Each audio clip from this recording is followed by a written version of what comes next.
శ్రీ పోతులూరి వీరబ్రహ్మేంద్ర స్వామి గారు కాలజ్ఞానంలో ఏ అంశాలు చెప్పారనే విషయాన్ని మనం ఆల్రెడీ పార్ట్ 1 వీడియో పార్ట్ 2 వీడియోగా 2 వీడియోలు చేశాను. ఇది పార్ట్ 3 వీడియో కాబట్టి ఈ వీడియో చూసిన తర్వాత ఇంకా చాలా విషయాలు మీకు ఆ పార్ట్ 1 పార్ట్ 2 వీడియోలు చూస్తే తెలుస్తుంది. కాబట్టి ఈ వీడియో అయిపోయాక అవి కూడా చూడండి. అయితే ఆ పార్ట్ 1 మరియు పార్ట్ 2 వీడియోలు చెప్పగా ఇంకా చాలా పాయింట్లు అనేవి మిగిలిపోయాయి. ఆ పాయింట్లు మాత్రం ఈ వీడియోలో మనం డిస్కస్ చేద్దాం. అయితే బ్రహ్మం గారు కాలజ్ఞానంలో ఏ అంశాలు ఏ విధంగా చెప్పారని మాత్రమే నేను ఈ పార్ట్ 1 పార్ట్ 2 ఇప్పుడు పార్ట్ 3 వీడియోలో చెప్పబోతున్నాను. ఇక నెక్స్ట్ నుంచి బ్రహ్మం గారు కాలజ్ఞానంలో చెప్పిన విషయాలు ఏవేవి నిజమయ్యాయి, ఏవేవి నిజం కాలేవు, ఒకవేళ నిజమైతే ఏ విధంగా నిజమయ్యాయి, ఒకవేళ నిజం కాకపోతే ఫ్యూచర్లో జరిగే అవకాశం ఉందా లేదా అని చెప్పి నేను ప్రతి ఒక్కటి చాలా క్లియర్గా ఎక్స్ప్లెయిన్ చేస్తాను.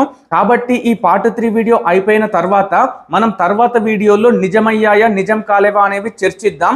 అయితే ఈ వీడియోలో పాయింట్లు వచ్చేసి అనేక నక్షత్రాలు నేల రాలుతాయి, అనేక మంది ప్రజలు నశిస్తారు, 7 గ్రామాలకు 1 గ్రామం, 7 ఇళ్లకు 1 ఇల్లు అవుతుంది, పశువులు అసంఖ్యాకంగా నశిస్తాయి, ధూమకేతు అనే నక్షత్రం ఉద్భవిస్తుంది, సన్నకారు పాలెగ్గాండ్రు నశించిపోతారు, బదరికాశ్రమమునందుండే పరమయోగులను వెంట పెట్టుకొని నిజస్వరూపుడై నందికొండ మీద వీర ప్రతాపం జరుపుతాను. విరోధినామ సంవత్సరములో లింగాలపాటిలో ఒక శక్తి పుట్టెను.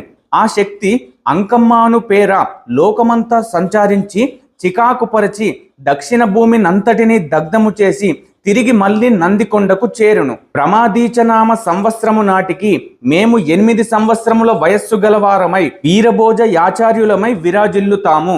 పింగళనామ సంవత్సరములో ఉత్తర దేశమందు కలహములు పుడతాయి, జనులు అనేకులు నశిస్తారు, గొప్ప గొప్ప దేవాలయములు పాడుబడతాయి, పాంచాననము వారి కులవృత్తులు నశిస్తాయి. సిద్ధాద్రినామ సంవత్సరములో అద్దంకి సీమలో భూమి గడగడ వణికెను, పర్వతాలు కూలెను. రౌద్రనామ సంవత్సర ఆషాఢ మాసంలో నక్షత్రాలు భయంకర ధ్వని చేత రాలిపడెను. బంగాళా దేశమందు కాలి ప్రత్యక్షమై శక్తి రూపము ధరించి అనేక ప్రజల రక్తమును గటగటా త్రాగెను. పశ్చిమ దేశాన మాతంగి అనే శక్తి పుట్టి జనులను మెడలు విరిచి వీరావేశంతో కేకలు వేసెను. బెజవాడ గోలుకొండంత పట్టణము అగును. కనకదుర్గమ్మ ముఖద్వారమందు తూర్పు దిక్కున 7 పుట్టల నల్లులు రాలెను. సూర్యుడు గడగడ వణికెను. మేఘమునందు బడబాణలము పుట్టి సర్పాకారముగా వచ్చి అనేక ధ్వనులు చేస్తూ నందికొండలోని తటాకములో ఉదకపానము చేసెను. కొండవీటి దుర్గములో మంటలు పుట్టును. మూలరంగమ్మ అను శక్తి కేకలు వేయును. శ్రీశైలమునందు నంది చెరువులో అరెదొండ తీగ పుట్టెను. భ్రమరాంబ గుడిలో మొసళ్ళు జొరబడి పాడైపోవును. పాతాళగంగా ఈశాన్య భాగము కృంగి మల్లికార్జునుడు అదృశ్యం అయిపోవును. పాతాళగంగలో పచ్చబండయై పడి ఉన్న చంద్రగుప్త మహారాజుకు కలికావతార పురుషుని పాదము సోకి శాప విముక్తుడు అయ్యెను. ఆకాశమునందు విషగాలి పుట్టి జనులు నశించెరు. తిరుపతి వెంకటేశ్వరుని గుడిలో మొసళ్ళు చొరబడి 3 దినములు పూజలు లేక తలుపులు మూసి ఉంచెదరు. గరుడ ధ్వజములో ఓంకారనాదము వినిపించెను. తిరువల్లూరి వీరరాఘవ స్వామికి చెమటలు పట్టును. పాంచాననము వారి వంశమందు మేము జన్మించి మల్లికార్జున వీరభోజ యాచార్యులమై మహాలక్ష్మితో కూడి రాజ్యపాలన చేసెను. ఆకాశమందు 3 చుక్కలు పుట్టి మానవులకు కనిపించకుండా అదృశ్యమయ్యెను. పాంచాననము వారు తిరిగి పంచాంగ పౌరోహిత్యాదులు నెరిపెరు. ఆనందనామ సంవత్సరంలో శ్రీశైల మల్లికార్జునుడు వింధ్య పర్వతాలకు పోయి నిజస్వరూపము చూపెను. దేశమంతా తల్లడిల్లి శోకతప్తము అయ్యెను. కలియుగము 4989 సంవత్సరాలు గడిచిపోయిన తర్వాత గాంధీ అనే మహానీయుడు పుట్టి రాజకీయములను నడిపి మహాత్ముడు అని పిలువబడును. బందరు పట్టణమును సముద్రపు నీరు ముంచెను. ప్రాణం లేని పొగబండ్లు పుట్టుకు వస్తాయి. మంచినీళ్లతో దీపాలు వెలుగుతాయి. మొగలాయి రాజ్యము నది వరదలలో కొట్టుకుపోయెను. వ్యభిచారిణులు వృత్తి మానేసి వివాహాలు చేసుకుంటారు. తత్తు చిత్తులు తెలియని దొంగ గురువులు అతిశయిస్తారు. మా భక్తుల కొరకై మేము రావాల్సిన పని కలుగుతుంది. మేము వీరభోగ వసంతరాయలమై వచ్చి ఈ రాజ్యమేలేము. ఇప్పటి వరకు నేను చెప్పిన పాయింట్లన్నీ కూడా బ్రహ్మంగారు సమాధి అయ్యే ముందు చెప్పిన పాయింట్లు. ఇప్పటి నుంచి నేను చెప్పేవి సంక్షిప్తంగా కాలజ్ఞానంలో ఉన్నవి. ఇందులో ఏమున్నాయంటే కలియుగం 5000 సంవత్సరాల అనంతరం ధర్మం నశిస్తుంది, కులమతాలు లేవని కూటస్థులు మిక్కటమవుతారు, అమావాస్య నాడు చంద్రోదయం అవుతుంది, వర్ణ వ్యవస్థ నాశనం అయిపోతుంది, ఆకాశంలో చుక్కలు మొలిచి వేలాదిగా నశిస్తారు, కోళ్ళు మనుషుల్లా మాట్లాడతాయి, కుక్కలు గుర్రాలను చంపుతాయి, కర్ణాటకం సిరి సంపదలకు దూరం అవుతుంది, ఆకాశం ఎర్రబడి రక్తపు వాన కురుస్తుంది, ఆలయాల్లోని విగ్రహాలు అవే నాట్యం చేస్తాయి, లింగాపురంలో మహాశక్తి ఆవిర్భవిస్తుంది, ఏలూరు గుగ్గిళ్ళరాయుడు ఏనుగుల వల్ల మరణిస్తాడు, కనిపెంచిన వారికి అన్నం కూడా పెట్టని అదములు వస్తారు, చెంకలో బిడ్డల్ని సంతలో అమ్మి రంకులు సాగిస్తారు, తెర మీద బొమ్మలు రాజ్యాలు ఏలుతారు, ముండమోపులు ముత్తైదులు అవుతారు, కావేరి తీరంలో కలహాలు పుడతాయి, నన్ను నమ్మిన వాళ్ళని నేను వచ్చి కాపాడుతాను, పుణ్యాత్ములు మాత్రమే నన్ను పూజిస్తారు, చల్లకంటెను కూడా కళ్ళునే గొప్పదిగా భావిస్తారు, వావి వరుసలు మరిచి జనులనేవారు కాముకులవుతారు, జంతువుల అవసరం లేని బండ్లు వస్తాయి, నీళ్లల్లో నుంచి దావాగ్ని పుట్టి వేల జీవులు చస్తారు, నీళ్లతో దీపాలు వెలిగిస్తారు, కాశీక్షేత్రం 40 రోజులు పాడుబడిపోతుంది, శ్రీ వెంకటేశ్వర స్వామి గుడిలోనికి 7 పడగల పాము ప్రవేశించి వేద మంత్రాలను పఠిస్తుంది, తిరుపతి వెళ్ళే దారులన్నీ కూడా మూసుకుపోతాయి, కొడుకులు తల్లులను కొడతారు, కోడళ్ళు అత్తలను చంపేస్తారు, 3 కాళ్ళ ఆవుకు మనిషి పుట్టి పండితులతో చర్చిస్తాడు, సముద్రాలు ఉప్పొంగి ప్రళయాలు సృష్టిస్తాయి, బనగానపల్లె పాతరపై చింత చెట్టుకు జాజులు పూస్తాయి, కనకదుర్గమ్మ కందిమల్లయ్య పల్లెకు చేరుకుంటుంది, కలహాల వల్ల ఇంద్రకీలాద్రి 2గా విడిపోతుంది, చిన్నపురిలో 7 సంవత్సరాల పాప ఒక బిడ్డని కంటుంది, వాడికి 4 కాళ్ళు 3 కళ్ళు, తల మీద ఒక కొమ్ము కూడా ఉంటాయి, బెంగుళూరులోని వైశ్యకులములో మహాలక్ష్మి అవతరిస్తుంది, ఈత చెట్టొకటి పగటిపూట నిలబడి రాత్రిళ్ళు నేలకు వాలి నిద్రపోతూ ఉంటుంది, శ్రీశైల మల్లన్న వింధ్య పర్వతాలకు చేరుకుంటాడు, హిందువులు దాచిన నిధులను ముస్లిములు దోచుకుంటారు, బనగానపల్లెలో మేకపోతు ఆడమేకల పాలు చేపుతుంది, కంచి కామాక్షమ్మ కంటి మంటలకు జనం చచ్చిపోతారు, గాంధీ అనివాడు పుట్టి మహాత్ముడు అవుతాడు, కృష్ణానది పొంగి కనకదుర్గమ్మ ముక్కునత్తును తాకుతుంది, బెజవాడ పెద్ద నగరం అవుతుంది, పిడుగులు పడి నదులు ఇంకిపోతాయి, కుమారస్వామి గుడి తలుపులు వాటికవే మూసుకుపోతాయి, రాయదుర్గం నుంచి రామచిలుక వీర ధర్మాలను బోధిస్తుంది, తిరువల్లూరు వీరరాఘవ స్వామికి చెమటలు పడతాయి, హంపి ఆంజనేయుడు అరిచి మూలుగుతాడు, పలనాడులో కాకరపాదుకు చింతలు కాస్తాయి, తూర్పు దిశన 9 మూరల తోక చుక్క పుడుతుంది, చీమకుర్తి పెద్ద పట్టణం అవుతుంది, మూసీ నది ఉప్పొంగి గ్రామాలన్నింటినీ ముంచివేయగా కొత్త పట్టణం ఒకటి వెలుస్తుంది, ఉత్తర దేశాన గాంధీ అనే మహాత్ముడు పుట్టి సత్యాహింసల గొప్పను చాటుతాడు, కానీ అతడు ఒక దుర్మార్గుని చేతిలో మరణిస్తాడు, కంచి కామాక్షమ్మ కనులు ఎర్రజెయ్యగా దక్షిణాది జనం మరణిస్తారు, కంచి పడమట ఈనాగలగండ్ల నారింజరు ఆవిర్భవిస్తుంది, బియ్యాన్ని కోడిగుడ్డు డిప్పలలో కొలిచి అమ్ముకునే రోజులు వస్తాయి, కొండముచ్చులు గుంపులు కట్టి ఊరకనే ఏడుస్తాయి, బనగానపల్లెలో ఒక మేకపోతు ఆడమేకల పాలు ఇస్తుంది, తిరువల్లూరులోని వీరరాఘవ స్వామికి తిరుమేనం చేస్తారు, అందువల్ల ఆయనకు ఆకుండలాదిగా చెమటలు పడతాయి, పిడుగులు పడి నదులన్నీ ఇంకిపోతాయి, అమావాస్య నాడు చంద్రుడు ఉదయించును, అది చూసి కొందరు అంధులు అవుతారు, రాత్రులందు పోతులు అరుస్తాయి, తిరుపతి దేవుడు విమతుల చేత అలాగే అనర్హుల చేత అర్చన చెయ్యబడతాడు, ఇన్ని నాళ్లుగా హిందువులు దాచి ఉంచిన నిధులన్నింటినీ కూడా తురకలు అపహరించెదరు, పుణ్యాత్ములు మాత్రమే నన్ను గురించి మంచిగా చెప్పుకుంటారు, పాపాత్ములు నన్ను దూషిస్తారు, మాచర్ల రాజులొక ముదవతి కారణముగా సమిసిపోదురు, భారతదేశము విదేశీయ పరిపాలనలో పడి బానిసత్వాన్ని అనుభవించును, స్త్రీలు విపరీతమైన కాముకలై చరించి సర్వవర్ణములను సంకరము చేయుదురు, అందులకు పురుషుల యొక్క ప్రోత్సాహం అనేది అత్యధికంగా ఉంటుంది, కలియుగము కాముకత్వము పెరుగును, అందున వేశ్యాగమనము పరదార గమనములకు అంతు అనేది ఉండదు. పండిన పంటలతో తృప్తి చెందక జనులు నేల తల్లిని త్రవ్వి లేనిపోని ప్రమాదాలు తెచ్చుకుంటారు. తద్వారా పాడి పంటలు దినదినము కరువైపోవును. దైవ దూషణ, వేద దూషణ, బ్రాహ్మణ దూషణ, గురు దూషణాలన్నీ కూడా మితిమీరిపోతాయి. ఉత్తములైన వారు అల్పులకు ఊడిగములు చేయుదురు. కలియుగమునందు 4808 సంవత్సరాల తర్వాత ధర్మదేవత పుణ్యస్థలాలలో మాత్రమే తిరుగాడుచుండెను. కోరంగి అనే కొత్త వ్యాధి సోకి 1,000,000 మందికి పైగా మరణిస్తారు. పాతాళ గంగలో నీళ్ళన్నీ కూడా ఇంకిపోతాయి. శ్రీ కుమారస్వామి గుడి తలుపులు వాటికవే మూసుకుపోతాయి. ఉరవకొండలో కోడి ప్రసవిస్తుంది. తాడిపత్రిలో మేక మాట్లాడుతుంది.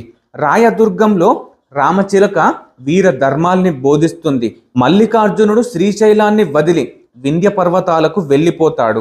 ఈ మంటల నుంచి రంగమ్మ అనే శక్తి పుడుతుంది. కొండవీటి కోటలో మంటలు పుడతాయి. మెడలో లింగాలున్న మేలిజాతి పాముల గుడిలో పారాడతాయి. కాళహస్తి గుడిలో పెద్ద దోపిడి జరుగుతుంది. స్వర్ణముఖి నదిలో స్వామివారి పూజారికి బంగారం దొరుకుతుంది. అతడు ఆ బంగారాన్ని శ్రీకాళహస్తీశ్వరునికి సమర్పించి సత్కీర్తిని పొందుతాడు. లింగాలపాడులో అంగరాలను జిమ్మే అంకమ్మ అనే శక్తి పుడుతుంది. నాయకుడుపేటలో విలువైన ధనమంతా నాశనమైపోతుంది. ఏడుకొండలవాడి యొక్క వైభవం పెరుగుతుంది. తిరుపతి పెద్దపట్నం అవుతుంది. విషవాయువులు వీస్తాయి. పనగానపల్లెలోని పాతరమీది చింత చెట్టుకు జాజులు పూస్తాయి. పల్నాడులో కాకరపాదులకు చింతలు కాస్తాయి. భావనామ సంవత్సరములో నదులన్నీ ఉప్పొంగుతాయి. ఆరిక పంట, గొర్రపాడిలు అధికం అవుతాయి. రాజరికాలు నశిస్తాయి. ప్రజలే ప్రభువులు అవుతారు. సముద్రాలు ఉప్పొంగి ఊళ్ళను ముంచేస్తాయి. ప్రభవ పార్థివనామ వర్షాల మధ్యలో ప్రళయం వస్తుంది. నెల్లూరు సీమ నీటిలో మునిగిపోతుంది. తూర్పు దిక్కున 9 మూరల తోక చుక్క పుడుతుంది. దానిని చూచి ఒక విదేశీ ప్రముఖుడు మరణిస్తాడు. సిరివెల్ల హనుమాన్ నిజస్వరూపంలో వచ్చి శిష్టులను కాపాడి దుష్టులను శిక్షిస్తాడు. పెనుగొండలో పెద్ద పులులు తిరుగుతాయి. గుడ్లగూబ అరవడం వలన గుత్తికోట కూలిపోతుంది. లేపాక్షి బసవన్న లేచి రంకెలు వేస్తాడు. మధుర మీనాక్షి మనిషి రూపంలో వచ్చి ప్రజలతో మాట్లాడుతుంది. కావేరీ తీరంలో కలహాలు చెలరేగుతాయి. తామర పువ్వుల వంటి చెప్పులు కలిగి వెన్ను మీద రెక్కలు కలిగిన వింత మనుష్యులు పుడతారు. 3 కాళ్ళ ఆవుకు మనిషి పుట్టి పండితులతో చర్చలు వేస్తాడు. దేవ, బ్రాహ్మణ, గురు దూషణాలతో దేశం నాస్తికుల యొక్క మయం అవుతుంది. ఆడజాతికి సరిపడేటంత మగజాతికి కరువు వస్తుంది. ముండమోపులు ముత్తైదులు అవుతారు. బర్రెలను తినేవాడిని బజారుకెక్కించి మన బుర్రలను తినేవాళ్లే నాయకులై కూర్చుంటారు. గొర్రెలని తినేవాడిని విమర్శించి బర్రెలను తినేవాడే రాజవుతాడు. కులవృత్తులను వదులుకొని కొలువులకే అర్రలు చాచి కుమిలిపోతారు. 1,000,000 విద్యలు నేర్చినా సరే కూటికే కరువై అలమటిస్తారు.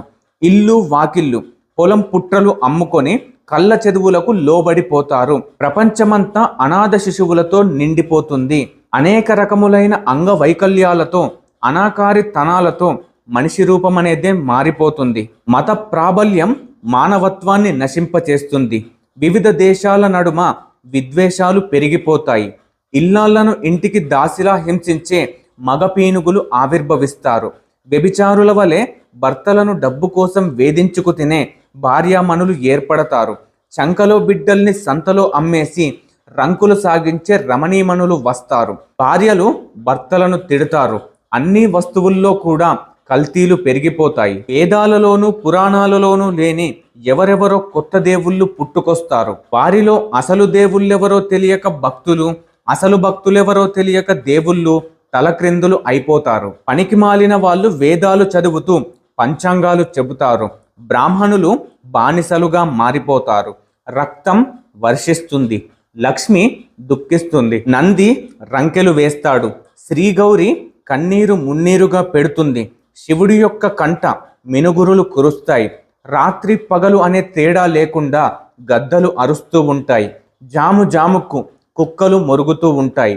చేపలు మొదలైన జలజీవులు ఆత్మహత్యార్థం చేసుకోవాలని నేల మీదికి వస్తాయి.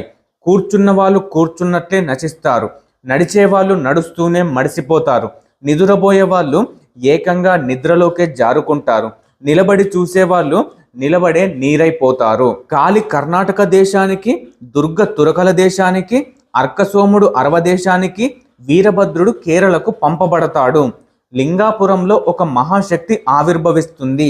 శ్రీ కుమారస్వామి ఆలయం వారం రోజులు మూతబడుతుంది. శ్రీశైల మల్లికార్జునుడు మనుషులతో మాట్లాడతాడు. 5 సంవత్సరాల కుర్రవాడు పుట్టి 5 వేదాలను చదువుతాడు. శ్రీశైల భ్రమరాంబ గుడిలోకి 2 తలల మొసలి ప్రవేశించి అమ్మవారిలో లీనమవుతుంది. కృష్ణానది మధ్యలో బంగారు రథం పడుతుంది.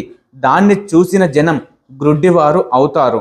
రాతి గుంటల నుంచి చీము రక్తములు ఉత్పన్నం అవుతాయి. శ్రీశైలపు దక్షిణ ప్రాంతాన గాలివానలు పెరిగి పెద్ద పెద్ద బండరాళ్ళు కూడా ఎగిరిపోతాయి. కలికాలం మధ్యలో కపట స్వాములు తయారై జనధనాన్ని దోచుకుంటారు. వెంకటేశ్వర స్వామి సొమ్ములను 6 దొంగలు దోచుకుపోతారు. నీచుల ఇళ్లల్లో సిరి సంపదలు స్థిర నివాసం చేస్తాయి. ఉత్తములు ఉప్పుకైనా సరే గతి లేక చిప్పలు పట్టుకొని అడుక్కు తింటారు. పంది ఏనుగుని, కొంగ కోతిని, కుక్క కోడిని ప్రసవిస్తాయి. బిడ్డలు పుడుతూనే తమ తల్లులతో మాట్లాడతారు.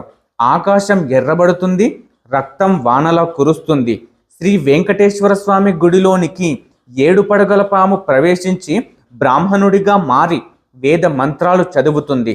కలియుగం 5000 ఏళ్ళు గడిచాక కాశీలో గంగ అనేదే కనబడదు. కంచి కామాక్షి 3 గంటల సేపు రంగుల రాట్నంలా గిరగిరా తిరుగుతుంది.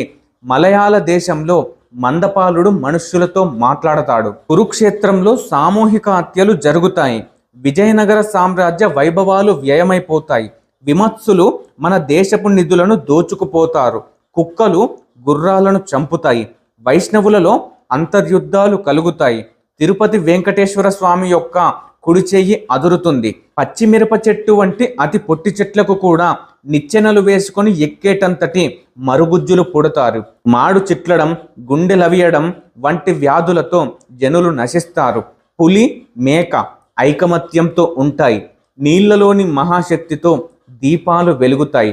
ఎడ్లు దున్నపోతులు లేకుండానే బండ్లు నడుస్తాయి. ఇనుపగుండ్లను, జీలుగు బెండ్లను తెచ్చి నీటిలో వెయ్యగా జీలుగు బెండ్లు మునిగిపోయి ఇనుపగుండ్లు నీటిపై తేల్తాయి. కోళ్లు మానవ భాషలో సంభాషిస్తాయి. అడవి జంతువులు నగరాల పైబడి ప్రజల యొక్క నెత్తురు త్రాగుతాయి. ఇనుప స్తంభాలు చిగురిస్తాయి. రెమ్మలు సాగి జాజిపూలు కూడా పూస్తాయి. ఆకాశంలో 3 చుక్కలు పుడతాయి. వెంటనే పిడుగులు పడి భూమి కంపించి అనేక మంది మరణిస్తారు. స్థిర నివాసం అనేది లేక ప్రజలు నిత్య సంచారులు అవుతారు.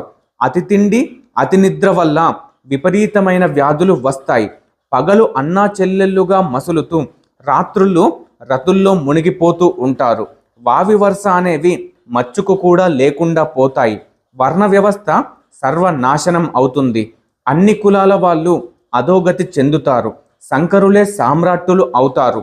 అర్ధరాత్రి సూర్యోదయం అవుతుంది. అమావాస్య నాడు చంద్రోదయం అవుతుంది. ధర్మాన్ని, న్యాయాన్ని విస్మరించి ధన లాలసతతో సోదరులు హత్యలకు కూడా ఒడిగడతారు. నిజమైన భక్తులు తగ్గుతారు. కపట వేషధారులు పెరుగుతారు. దేవుడే లేడనే నాస్తికవాదులు ప్రబలుతారు. ఆచార వ్యవహారాలను విసర్జించే విశృంఖలాచరణలు ఎక్కువవుతారు. కులమతాలు లేవనే కూటస్థులే పెరిగిపోతారు. పేదరికం వల్ల అవినీతి పరుల సంఖ్య అనేది ఎక్కువవుతుంది. దోపిడి వర్గాల వల్ల పేదల సంఖ్య అనేది ఎక్కువవుతుంది. ఆకాశమున తూర్పు పడమరలకు చెంగావి చీర పట్టినట్లుగా అవుతుంది. 2 బంగారు హంసలు ఆలయాల్లోకి వచ్చి పట్టణాల మీద, వనాల మీద విహరిస్తాయి. వాటిని పట్టుకుంటామని పాపాత్ములు కన్నులు గానక లక్షలాది చనిపోతారు. హరిహరుల యొక్క ఆలయాల్లో రక్తం పుడుతుంది. ఉదయగిరి శిఖరం మీదికి అమావాస్య రాత్రి యందు చక్రాంకితుడై పరమహంస ఎక్కినందున చంద్రగ్రహణమని ప్రజలు భ్రమపడతారు. దేవ బ్రాహ్మణులాచార శూన్యులై కటిక దరిద్రులు అవుతారు. రాతి రథాలు విరిగి పడతాయి. కర్ణాటక దేశంలో గుడులు మహమ్మదీయుల వలన నాశనమైపోతాయి. పుణ్యస్థలాల్లో 6 దుష్టులు ఆవిర్భవిస్తారు. తిరుపతిలో తురకలు, చెండాలురు పూజలు చేస్తారు. ఒకరి ఇల్లు ఇంకొకరి పాలవుతుంది. అర్ధరాత్రి గంటారావం శంఖధ్వని వినపడుతుంది. ఆహాహాకారాలు ఆకాశమున ముట్టుతున్నాయి. 6 మతాలు ఒక్కటి అవుతాయి. ఆకాశంలో పొగలు మంటలు పుడతాయి. ముక్కుపచ్చలారని పసిబిడ్డలు మాట్లాడతారు. రాతి గుంటల్లో రక్తం చీము పుడుతుంది. దండలు పగిలి కాకులు గ్రద్దల్న ఆకాశంలో ఎగురుతాయి. శ్రీశైల దక్షిణాన గాలివానల వల్ల గుండ్లు దొరలుతాయి. రక్తపుమాన కురుస్తుంది. కారెంపుడి కలహాల వల్ల రాజులు నశించిపోతారు. చెన్నకేశవుని మహిమలు సన్నగిల్లిపోతాయి. వేప చెట్టు నుండి అమృతం కారుతుంది. బెంగుళూరులో కామాక్షి రక్తం కక్కుతుంది. కాకులు వికారముగా కూయును. దుష్టగ్రహములు విజృంభించును. నెత్తుడిచే భూమి తడియును. కొండవలే ఎముకలు ప్రోగులు పడును. కార్తీక బహుళ ద్వాదశి నాడు ఉత్తర దిక్కున వింతయైన చుక్కలు పుట్టి 5 నెలలు ప్రకాశిస్తాయి. మింటి చుక్కలు నేలకు రాలిపోతాయి. పగలు చుక్కలు పడి కొన్ని గ్రామముల జనులు నశించిపోతారు. మంగళగిరిలో వైష్ణవులు కలహముచే యుద్ధమునకు తలబడతారు. కాళహస్తీశ్వరుని ద్వారపాలకులు గ్రుద్దుకులాడుకుందురు.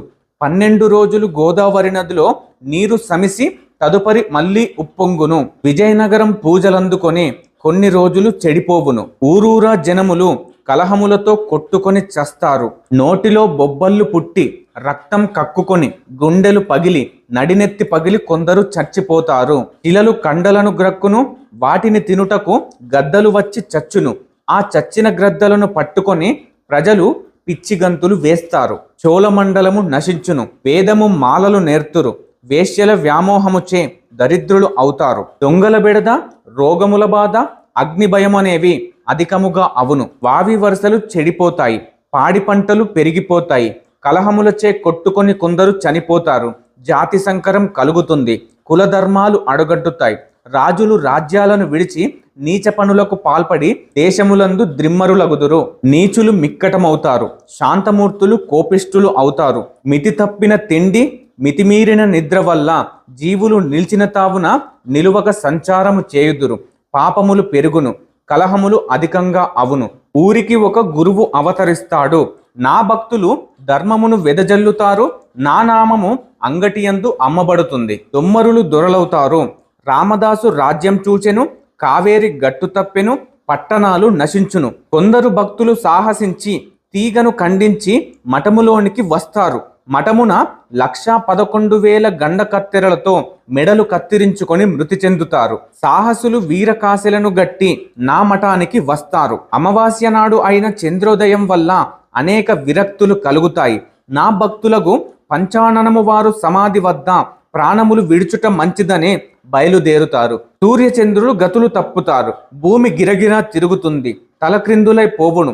సమాధి పగిలి రక్తము వచ్చును. నది తీరాలు సముద్రాలు ఉప్పొంగి ఒక్క జాము కాలములో అండపిండ బ్రహ్మాండమందలి సమస్త జలము మానవుల శరీరమందలి రక్తము ఇంకిపోవును.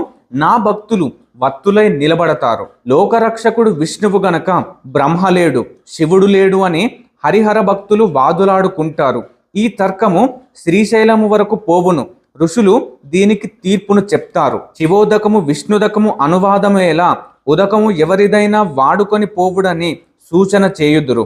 అంత విష్ణు భక్తులు ఒక విష్ణు భక్తికి విష్ణునామాలు దిద్ది పాతాళ గంగ వద్ద కూర్చుండబెడతారు. ఉదకము వారి స్వాధీనము కానందువల్ల విష్ణు భక్తుణ్ణి లేపి శివభక్తుని కొనకని శరీరమంతటా విభూది వర్తమును దిద్ది పాతాళ గంగలో కూర్చోబెడతారు. అంతటా ఆ నీరు కలవెలలాడి ఓంకార శబ్దము జనించును. తిరుపతి యందొక విష్ణు భక్తుడు జన్మించి శివనామ స్మరణము 8 గడియలు తెరిపి లేకుండా చేయును. 100 పుట్లు నల్లులు నేలలు రాలును. మక్కాయందు వరాహము పుట్టి మహమ్మదీయులకు తగువులు పెట్టి తనను పట్టడానికి వచ్చిన వారికి చిక్కక బెజవాడ కృష్ణానది వరకు వచ్చి అదృశ్యం అవును.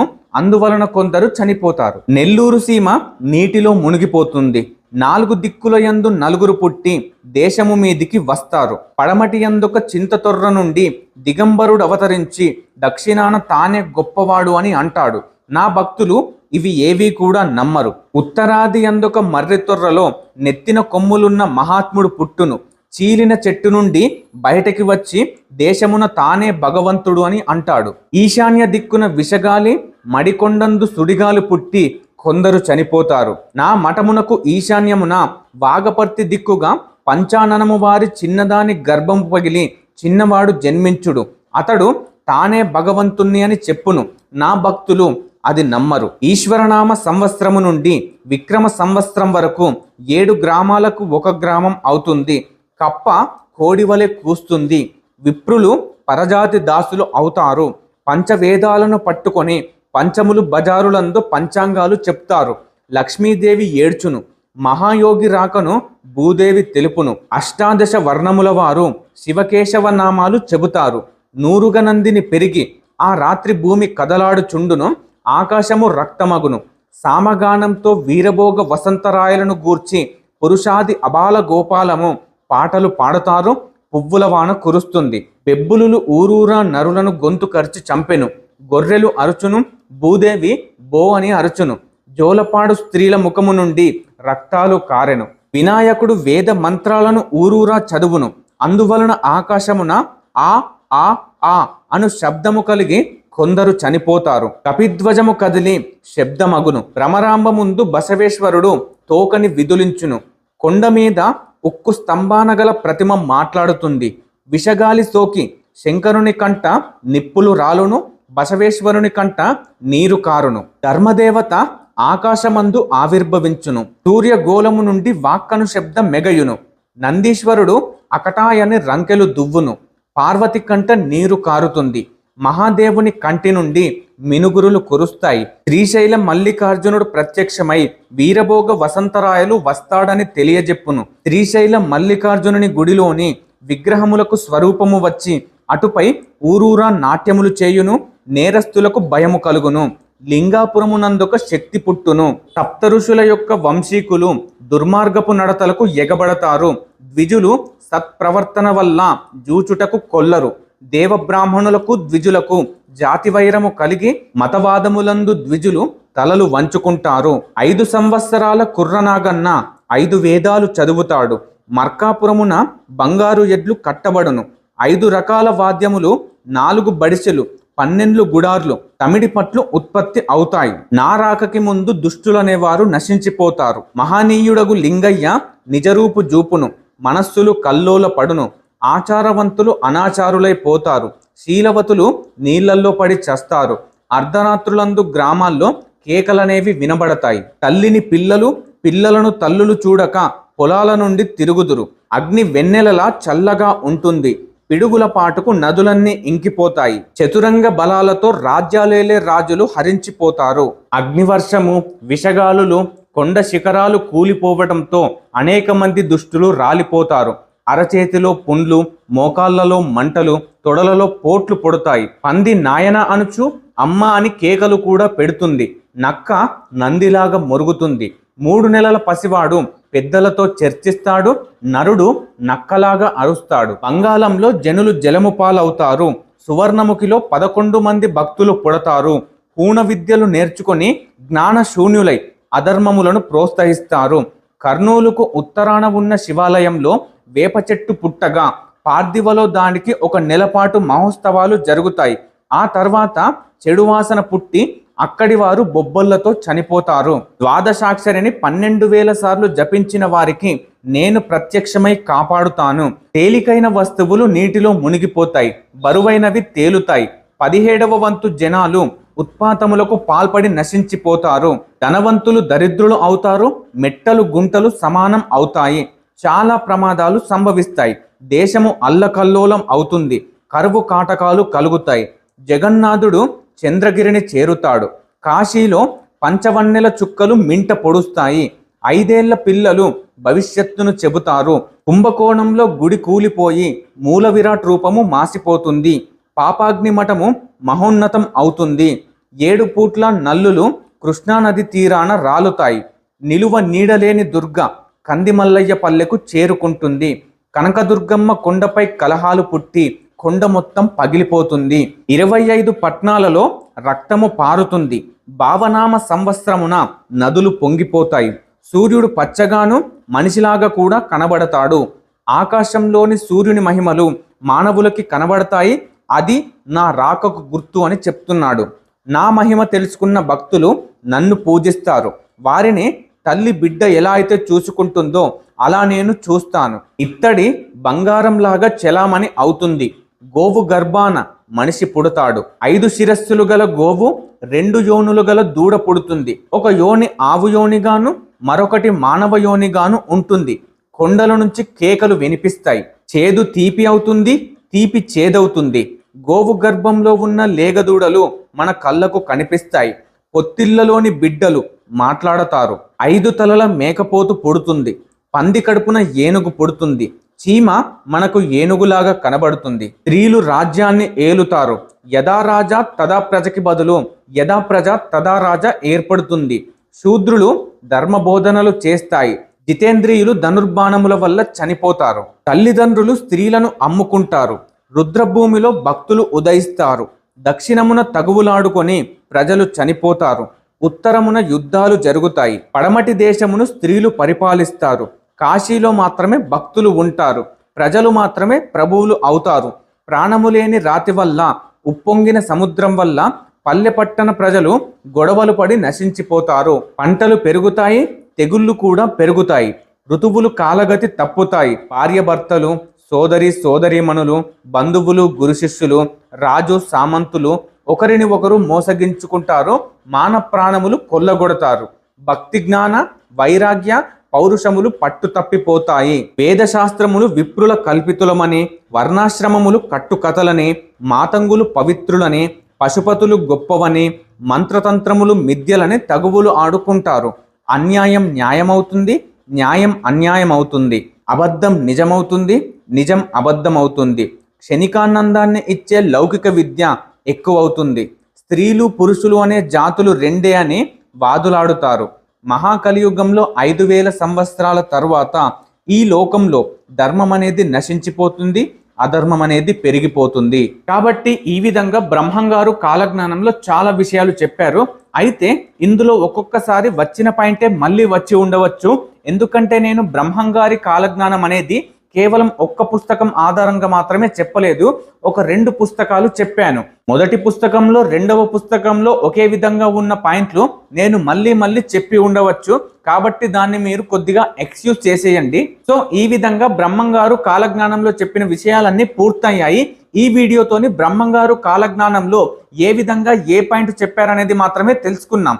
ఇక నెక్స్ట్ వీడియోలో నుండి బ్రహ్మంగారు చెప్పిన కాలజ్ఞానం అనేది ఏ విధంగా నిజమయ్యాయి అనేవి ప్రూఫ్స్తో సహా మీకు చూపెడతాను ఒక వీడియో ఆధారంగా.